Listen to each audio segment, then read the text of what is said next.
அப்படியா? ஆமா. நீ எப்படியா பிறந்த? நீ இப்படியே சொல்லிட்டு போறதுதான்.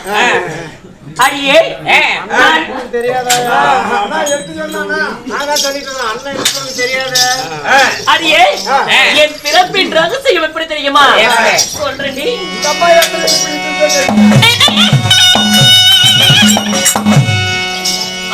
அது ஒரு அழகிலே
உமா பார்வதி, நீ உங்களுடைய பிறப்பு ரகசியம் என்ன?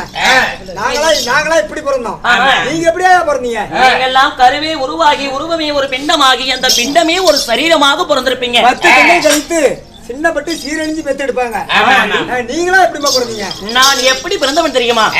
இந்த அகிலம் பிறக்க முன்னே இந்த ஆதி சக்தியாகப்பட்டவன் நான் பிறந்தேன்.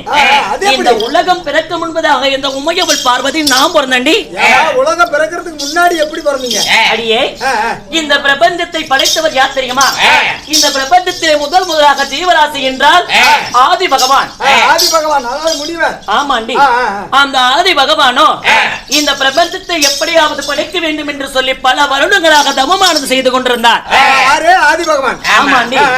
அப்படி அந்த ஆதி பகவானோ இந்த பிரபஞ்சத்தை படைக்கலாம் என்று தவமானது செய்ய அந்த தவத்திலே எந்த ஒரு பலனுமே கிடைக்கவில்லையா? ஒரு பலன் கூட கிடைக்கலையா? எதுக்கு? என்ன வாழைப்பழமா இல்ல நீதான் பழம் கிடைக்கல? உன்னை என்ன உங்க அப்பா அம்மா வேலை போல பல்லன்னு பெத்துட்டாங்க. எப்படி பெத்தாங்க? வேலை இருக்குதுன்னு. அதேதான். அடியே, அப்படி இந்த அகில உலகத்திலே தவமானது செய்யும் பொழுது எந்த ஒரு பலன் கிடைக்கல. அப்பொழுது நன்றாக யோசித்து பார்த்தாரா, அவருடைய உடலை சற்றேனும் வளகரத்தால அவர் உடலை தேய்ச்சாராம். வாசல் பண்ணிட்டா நாமளே 3 நாளா இருக்கிறோமா? ஒரு பிறவை அதாவது ஒண்ணு கூட பிறக்கலையே அப்படின்னு வாசல் பண்ணிட்டு இப்படி தேய்க்கிறாரு. ஆமாண்டி. அப்படி உடலை தேய்த்த உடனே அவருடைய உடலில் இருந்து சுண்டு விரல் அளவுக்கு ஒரு அழுக்கு கட்டியானது ஏற்பட்டதாம். அவர்தான் பலாண்டாளமா தவறுகிறாரு, தண்ணி ஊத்திக்க மாட்டேங்கிறாரு. அதனால சுண்டு விரல் அளவுக்கு ஒரு அழுக்கு கட்டி வந்த உடனே உடனே அந்த அழுக்கு கட்டியை பார்த்தாரா, தவமானது செய்தோம், இந்த தவத்தில் எந்த ஒரு பலனும் கிடைக்கல, இந்த அழுக்கு கட்டியானது ஏற்பட்டிருக்கிறது, இந்த அழுக்கு கட்டியை வைத்து நாம் என்ன செய்வது என்று அந்த அழுக்கு கட்டியை தூக்கி எறிந்தாராம். தூக்கி எங்க எரிஞ்சாரு? எரிந்த உடனே அந்த அழுக்கு கட்டியானது எங்க போய் விழுந்தது தெரியுமா? இந்து மகா சமுத்திரத்துல போய் விழுந்ததாம். சமுத்திரம் இங்க சமுத்திரம்னா அதாவது நம்ம இது ஜலகண்டாபுரத்துக்கு கீழே அந்த பக்கம் இருக்குது சமுத்திரம். அந்த சமுத்திரம் கடலாமடா. சமுத்திரம்னா கடலு. அப்படி பொட்டிக்கார ஆளுக்கெல்லாம் தெரியுது, எனக்கு தெரியல. அப்படி கடலிலே போய் விழுந்ததாம். விழுந்த உடனே அதில் இன்று ஓம் என்ற அச்சரம், ஓங்கார சத்தம், அந்த ஓங்கார சத்தத்தோடு இந்த உமையவள் பார்வதியாகிய நான் இதோ என் தலையிலே வைர கிரீடம், என் மூக்கிலே மூக்குத்தி, காலிலே மிஞ்சி, காலிலே தண்டை, என் கரத்திலே சூலாயுதம், இப்படி நான் பிறந்த மேனியோடு அந்த ஆள் கடலிலே பிறந்தவள் இந்த உமையவள் பார்வதி நான்.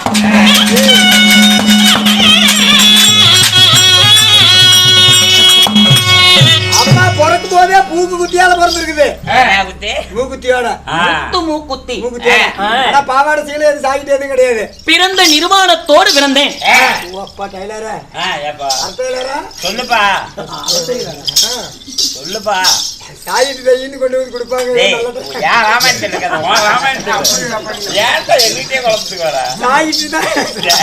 சாயிட்டு கொண்டு வந்து கொடுப்பாங்க.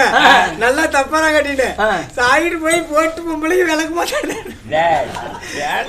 பிள்ளை பார்த்தா சாயிட்டு மாதிரி இப்படி இழுத்துட்டு இப்படி இழுத்துட்டு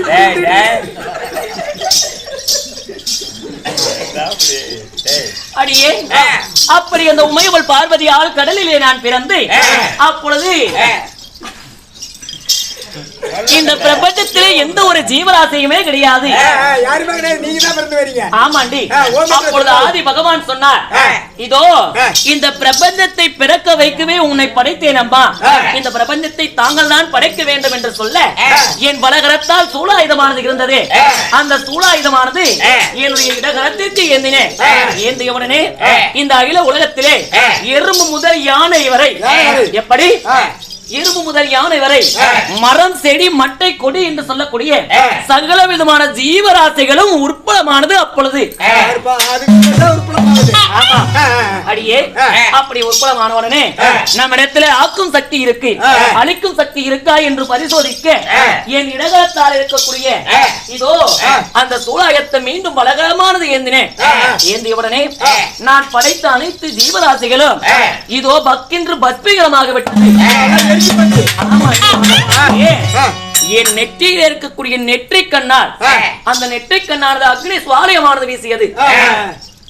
அப்பொழுது சகல விதமான பிரபஞ்சமும் எரிந்து சாம்பலானது. அப்படி சாம்பலான உடனே படைக்கக்கூடிய பொறுப்பும் இருக்கு, அழிக்கக்கூடிய சக்தியும் நமக்கு இருக்கு என்று இந்த பிரபஞ்சத்தை அனைத்துமே படைத்தவள் இந்த ஆதிசக்தி நான். பிரபஞ்சமே உங்களால் தான் உருவானது. ஆகையால் இதோ இந்த பிரபஞ்சத்தை படைத்து மும்மூர்த்தி தேவர்களையும் படைத்தவள் இந்த ஆதிசக்தி நான். நீங்க தான் படைச்சீங்க. ஆமா, உங்களுடைய படைப்பால் வந்தவர் தான் மும்மூர்த்தி தேவர்கள். ஆமாண்டி. அப்படியெல்லாம் பிறந்து வளர்ந்து இந்த பிரபஞ்சத்தை படைத்திருந்தாலும் எனக்கும் திருமணமானது ஆகிவிட்டது. கல்யாணம் பண்ணிக்கிட்டியா? அடே தொங்குதுரா. ஆமாடா டே. இந்த தாலிகைராயா தாலிகைராயா இல்ல இவர்கிட்ட நான் ஜாக்கெட் தைக்கலையே. தாலி தாலி இந்த தாலி தையல் தாலி தொங்குது இல்ல, அப்படி சொல்ல தெளிவா. தாலி கவுத்துக்கு சொந்தக்காரர் யாரு? காட்டாத என்னட்ட காட்டாத. என்ன இந்த பாலியே எனக்கு அமையாதியே போயிருமா? நான் என்ன பண்ணட்டும்? இருட்டாயா 62 வயசுல உனக்கு யாரு கொண்டு தருவா? உள்ள செட் ஆளுங்க யாராவது சொல்லி கொடுக்குறாங்களா? எங்க ஆளுங்க வயசெல்லாம் அதிகம் சொல்லாதீங்க, கம்மியா பார்த்து சொல்லுங்க. இது கரெக்ட். ஆடி வந்தா 18. அடியே அப்படி எனக்கும் கல்யாணமானது என்று சொன்னேனே. இந்த தாலி கைத்துக்கு சொந்தக்காரர் யாரு? இந்த பிரபஞ்சத்தையே காத்து ரச்சித்து வரக்கூடிய படியளக்கும் பொறுப்பை கொண்ட அந்த முக்கன் படைத்த சிவபெருமான் என்னுடைய புருஷன்.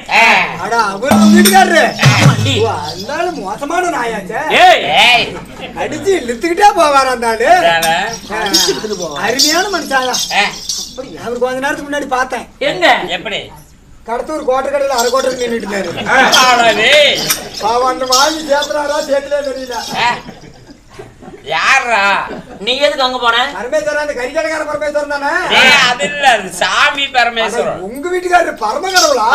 நானும் அந்த கரிக்கடைக்கார பரமேஸ்வரன் அங்க நின்றுட்டாரு, கட்டிங்க நின்றுட்டு. நீ எதுக்கு அங்க போன? நானும் அங்க புயல வாங்கலான்னு போனேன். அடியே, அப்படி படைக்கும் என்ற அந்த சிவபெருமானை நான் திருமணமானது செய்து இந்த அகில உலகத்தையே யாவையும் பெக்காத தாயாக விளங்கி வருகிறேன். ஆனா பிள்ளைங்க பிள்ளைங்க இருக்குது. எத்தனை பிள்ளைங்க? எனக்கு இதோ முதலாக பிறந்தவர் முந்தி பிறந்த தொந்தி கணபதி என்னுடைய மகன். இப்படி பிள்ளையாரு. இரண்டாவது தமிழ் கடவுள் என்று பெயர் படைத்த அழகிலே சிறந்த பல ஆற்றிலே சிறந்த அழகு அந்த முருக பெருமானி என்னுடைய மகன். முருக பெருமான் சமாச்சாரம் பள்ளிமலையில உட்காந்து எனக்கு தெரியுது. இந்த பிள்ளையார விநாயகர் இருக்கிறான்ல சொன்னார்ல, அல்ல அது மட்டும் தான் சொன்னாரு. நான் அதைத்தான் அந்த ஆளுக்கு கேட்டேன். அந்த பிள்ளையார் அந்த விநாயகர் இருக்கிறாருல்ல, அவர் ஏமா போய் ஆலமரத்துக்கு அடியில தண்ணி கிணத்து பக்கம் போய் உட்காந்துட்டாரு? எதனால கோச்சிட்டு போனாரு? எதனால் என்னுடைய மகன் ஆகிய விநாயக பெருமான் நீ சொல்ற மாதிரி ஆலமரத்துக்கு அரசு மரத்துக்கு அடியில அமர்ந்திருக்கார் என்று தெரியுமா? என் மகனுக்கு திருமணமானது வயதானது வந்தது, நாங்க கல்யாணம் பண்ணி வைக்கிறோம்னு சொன்னோம். அப்பொழுது என்னுடைய மகன் ஆகிய தொந்தி கணபதி என்ன சொன்னார் தெரியுமா? நான் கல்யாணம் பண்ணிக்கணும்னா எங்க அம்மாவை போல அழகு படைத்தவங்க எனக்கு மனைவியாக வரணும்னு கேட்டா. உங்களை போலவே பொண்டாட்டி, என்ன போலவே பொண்டாட்டி வேணும், எங்க போகட்டும் செஞ்சு கொடுக்க. அதனால அப்பொழுது என் மகன் ஆகிய விநாயக பெருமான் அரசு ஆற்றங்கரை ஓரத்திலே அரச மரத்தடியிலே அமர்ந்து என்னை போல எந்த பொண்ணு வருதோ எப்படி வேற பக்கம் மெயின் ரோடு பக்கம் கூட உட்காரலாம் இல்ல, அங்கேயா போய் உட்கார காரணம் என்ன? நீ சொல்ற மாதிரி மெயின் ரோடு பக்கம் தெரியுது, நீ விநாயகா பக்கம் உட்கார்ந்தா கூட நிறைய வருது. கேண்டீன்ல வேலை செய்யறதுக்கு நீ சுத்துற பக்கம்ல என் புள்ள ஏன் சுத்த சொல்றேன்? ஏமா அங்கேயாமா போய் உட்கார்ந்தாரு? எதற்காக? ஏதோ அனைத்து இந்த பூலோகத்தில் இருக்கக்கூடிய அனைத்து ஜீவராசிகளும் ஆணாக இருந்தாலும் சரி பெண்ணாக இருந்தாலும் சரியே காலை எழுந்த உடனே காலை கடனை முடித்து விட்டு குளித்து முழுகி நீராடி கடவுளை வணங்குவது வழக்கம். எப்படி? அதனால ஆற்றங்கரைக்கு அனைத்து பெண்களுமே வருவாங்க. அதனால அப்படி வரக்கூடிய அந்த பெண்கள் யாராவது என்னை போன்று இருந்தால் கல்யாணம் பண்ணிக்கலாம். அப்பா அம்மா கிட்ட சொல்லி வர்ற இடம் மெயினான இடம் அதான் தண்ணி குளத்துக்கு தானே வருவாங்க. தண்ணி வரலாம் அந்த குளத்துக்கு தானே வந்தாகணும். அதனால என் மகனுடைய அறிவை பயன்படுத்தி என் புள்ள போய் ஆற்றங்கரை ஓரம் அரச மரத்த கரையில போய் உட்காந்துட்டான். ஆமா, இந்த வயசுக்கு வந்த பிள்ளைங்களா மாலை கொண்டு போய் பிள்ளையார் கோயில்ல உங்க மகன் கோயில்ல போட்டுருவாங்களா? அது ஏன் வேற கோயில்ல மாரியா கோயில் காளைய கோயில்ல போடக்கூடாதா? கண்ணுக்கேற்ற கணவன் நன்றாக அமைய வேண்டும் என்று சொல்லி என் மகனை முந்தி பிறந்த அகில உலகத்திலே முந்தி பிறந்த தொந்தி கணபதி அந்த கணபதியை வணங்கினால் சகல விதமான கிரகங்களும் விலகி போகும் என்று சொல்லி என் மகனை வேண்டி அவர் களத்திலே மாலையானது இட்டு வணங்கி வருவாங்க. ஐசி வந்த உடனே பையன் அங்க ரெடி பண்ணிக்கிறாங்க. வந்தா அம்மா மாதிரி வந்தா நீ ரெடி பண்ணிக்கப்பான்னு. ஆமா, அது ஒரு காரணம். அப்படி இருந்தாலும் இன்றைய தினமானது என் கணவர் ஆகிய சிவபெருமானை பார்க்க போகணும். ஐயோ, அவருக்கு அந்த தாத்தா பனியா பறக்குறாயா? காணும் எதுக்கு? எத்தனை வருஷம் அவர் தாத்தால கல்யாணம் பண்ணி எப்படி திருமணமானது செய்து 27 ஜென்மங்களாக நேரத்துல ஒரு கட்டணம் பொண்டாட்டி புரிச்சு கூப்பிடுறான்னா தெரிஞ்சுக்கிறது இல்ல. எப்படி நேரத்துல எது கூப்பிடுவான்? எதுக்கு சொல்றதுக்காக கூப்பிடுவான். இன்றதுக்காக இருக்கும். போயிட்டு அப்படின்னா இன்றதுனா என்னன்னு தெரியாதா? பலம் உன்னுடைய மொழி எனக்கு புரிய மாட்டேங்குதே. இன்ற மேட்டரே என்னன்னு உனக்கு தெரியாது. அப்பா இன்றதான் என்ன சொல்றேன் கேளு. எங்க தம்பி நானும் ஆர்டர் செய்யணும் கொடுத்தான்னு சொல்லி தறி ஓடிட்டுமா நைட்ல. எங்க தம்பி 5 மணிக்கு தூக்கம் வருதுன்னா சரிடா 5 மணிக்கு மோட்டர் ஆஃப் பண்ணிட்டு வாடா, உள்ள படுத்தா உக்கரமா இருக்குது, வெளியே வாசல்ல கட்டில எடுத்து போடுறான்னு சொல்லி வெளியே 2 பேரும் படுத்துக்கிட்டு இருந்தோம். ஒரு பக்கத்து வீட்டுக்காரனும் பக்கத்து வீட்டுக்காரன் போனாட்டி அவங்க வாசல்ல அவங்க படுத்துக்கிட்டு இருந்தாங்க. அப்ப நாங்க 2 பேரும் படுத்துக்கிட்டு இருந்தோமா, அந்த பக்கத்து வீட்டுக்காரன் முன்னாடி அந்த பக்கத்து வீட்டுக்காரனை எப்படி எழுப்புறா பாரு. ஏன் காது கேட்கல? எந்திரி, விடிய காலம் 5 மணி ஆயிப்போச்சு, சீக்கிரம் இன்றதான் இன்னைக்கு நான் வாச கூட்டு போறேங்கிறாள. எங்க தம்பி பொறுமையா இரு. எங்க தம்பி என்னன்னா பக்கத்து வீட்டுக்கார முன்னாடி பக்கத்து வீட்டுக்காரன் இன்றதான் தான் இன்னிட்டு விட்டு நான் வாட்சி விட்டு போறேன், இன்றதான் தான் இன்னிட்டு விட்டு நான் வாட்சி விட்டு போறேன். பொறுமையா இருந்தா தம்பி இன்ற மேட்டர் இன்னும் கொஞ்ச நேரத்துல தெரியுதா அதான் புட்டிச்சுக்கிட்டா செப்பு செப்பு செப்புன்னு ஏன் கண்ணத்து மேலையா? கண்ணத்து மேல விடிகால 4 மணிக்கு எந்திரிச்சு எங்க அக்கா நீ கண்ணத்து மேலே அடிச்சுக்கிட்ட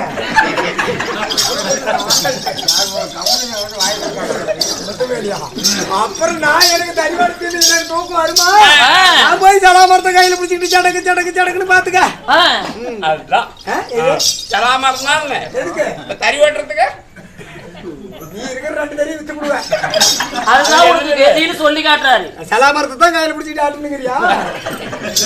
பொறுமையா இருமாமா. இந்த வேலை அப்படித்தானே.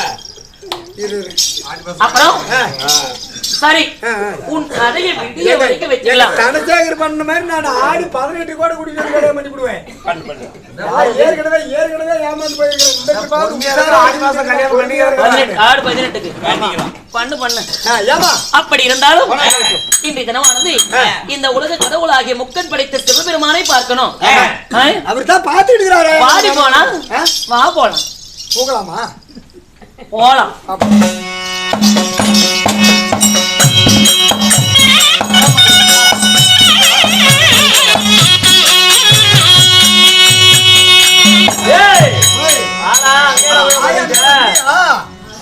எங்க கிடக்குதே தெரியல. போனங்க ஆயா தண்ணி ஊத்திட்டு அப்புறம் சொன்ன இப்படிதான் தாத்தா கூப்பிட்டாருன்னு ஆயா ரெடி ஆகி சீலை கட்டிட்டு வந்து வெந்துகிட்டு இருக்குது. இப்பதான் அங்கதான் வந்துகிட்டு இருக்குது. என்னடா ஆயா வந்துகிட்டு இருக்குது சாமி. பாம்புலாம் படம் எடுத்துட்டு எங்க பாம்பா அந்த பக்கம் போய் இறக்கி கொடுக்கல, இறத்தான் பொறுக்கிட்டு சொன்னதால பெரிய பாம்பு அங்கே விட்டுட்டு வந்துட்டோம். இறப்பறக்கு விட்டுட்டியா? அந்த பக்கம் இருக்கிறீங்களா கீழே வாங்க, பெரிய பாம்பு அங்கதான் இற பண்ணிக்கிட்டு தெரியுதான் கட்டிச்சு கூட போகுது.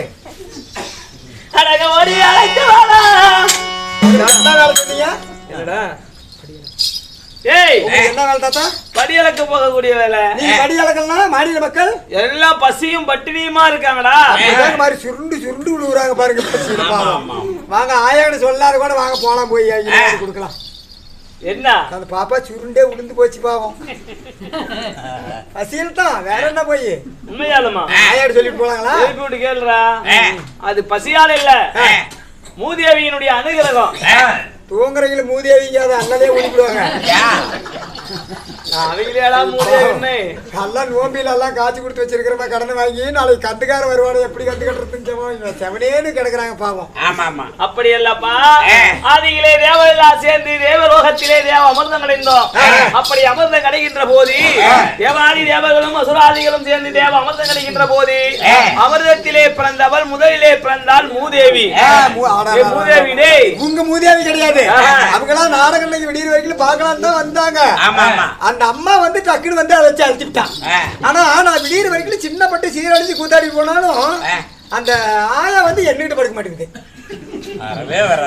நீ போய் வீட்டுல படுத்து தூங்கணும்டா. அந்த மூதேவி என்ன அணுக மாட்டேங்குது. ஒன்னு அணுக மாட்டேங்குதா?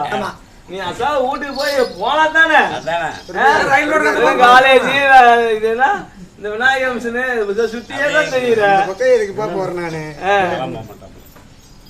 மலவா, அந்த அமிர்தத்திலே பிறந்தவள் முதலிலே பிறந்தவள் மூதேவி. ஒரு மனிதனாகப்பட்டவன் நன்கு நித்திரையாக வேண்டுமே. ஆனா ஒரு மனிதனுக்கு நல்ல நித்திரை தேவை. எப்படி 12 மணி நேரம் தூங்கினா 12 மணி நேரம் வேலை செஞ்சாலும் 12 மணி நேரம் தூங்கணும். அப்பதான் ஒரு மனிதனுடைய உடல் ஆரோக்கியமா இருக்கும். அப்படி ஆரோக்கியமா இருக்க வேண்டுமே ஆனால் உலகத்திலே ஒரு மனிதனுக்கு நித்திரை தேவை. நித்திரை வேண்டும் என்பதற்காக முதலிலே பிறந்தாள் மூதேவி. மறுபுறமாக ஸ்ரீதேவி பிறந்தாள். அன்னதேவி ஆதிதேவி லட்சுமி மகள் பிறந்தாள். பட்டத்து வெள்ளையானை வாரிதார மலக 32 மணி சிம்மாலா ரம்பை ஊர்வசி மேனகை ரதி ரதி தேவி துலோத்தமை என்று சொல்லக்கூடிய நாட்டிய பெண்கள் 7 பேர் பிறந்தார். சப்த கண்டிகள் 9 பேர் பிறந்தார். 60800 அம்பஸ்திரிகள் பிறந்தார். மலவா, அதில் பிறந்தவள் தான் இந்த மூதேவி. இந்த மூதேவியினுடைய அனுகிரகம் இருந்தால் மட்டும்தான் ஒரு மனிதன் நன்றாக வாழ முடியும். அதற்காக வேண்டிதான் அந்த அக்கா பாரு எங்க ஏறானு. ஆமா அதனாலதான் இவர்கள் எல்லாம் படுத்திருக்காங்கன்னா இவங்க உடல் மட்டும்தான் சாயுது. அவங்க அனுகிரகம் மூதேவியினுடைய அனுகிரகம். காலையில் இருந்து இப்ப தூங்கினாதான் காலையில் நன்றாக இருந்து வேலை செய்ய முடியும். நாளைக்கு எப்படி போவ? அங்க போய் என்னதான் என்ன போய் நான் படிக்கிறமா ஒண்ணு நாளைக்கு தானே ஸ்டார்டிங். மாதவா அப்படி இருந்தாலும் என் மனைவியாய் விளக்கக்கூடிய உமா பார்வதி அழைத்து வா என்று சொன்னேனே, என் மனைவி எங்கே? அந்த பாரு வருமாறு இப்ப கூப்பிடுற பாரு, போய் அழைத்து வா சீக்கிரம்.